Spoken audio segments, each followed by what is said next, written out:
అందరికీ స్వామి శరణం. అసలు అయ్యప్ప స్వామి దీక్షలో ఎన్ని కష్టాలు ఉంటాయో, అసలు ఆ శనీశ్వరుడికి అయ్యప్ప స్వామి ఏమేమి కష్టాలు పడతానని చెప్పాడో ఈ వీడియో లాస్ట్ వరకు చూసేయండి, మీకు అర్థమవుతుంది. స్వామి శరణం. స్వామి శనేశ్వర, నా భక్తులు సంవత్సరానికి మండల కాలం నీ 7 ఏళ్ల పీడనలో అనుభవించు కష్టాలన్నీ అనుభవిస్తారు. ఆ 40 దినములలో ఎన్ని కష్టములను అనుభవించగలరు?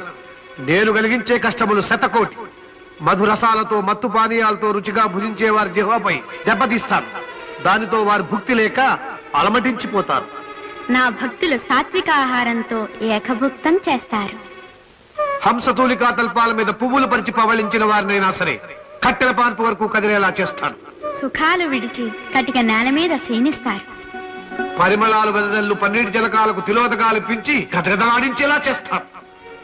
ఉభయ సంధ్యలలోనూ పన్నీటికి బదులు చన్నీటి స్నానాలు భక్తి శ్రద్ధలతో ఆచరిస్తారు. నీకిష్టమైన రంగు నలుపు కదా, నల్లని వస్త్రాలు ధరించి పాదరక్షలు విడిచి నఖకేశ సంస్కారాలు మాని మాలధారణతో దీక్షాబద్ధులై స్వీయ ఉనికిని కోల్పోయి స్వాములుగా పిలువబడతారు. నీవు చెప్పిన కష్టాలన్నీ భక్తితో ఆనందంగా ఆచరిస్తారు.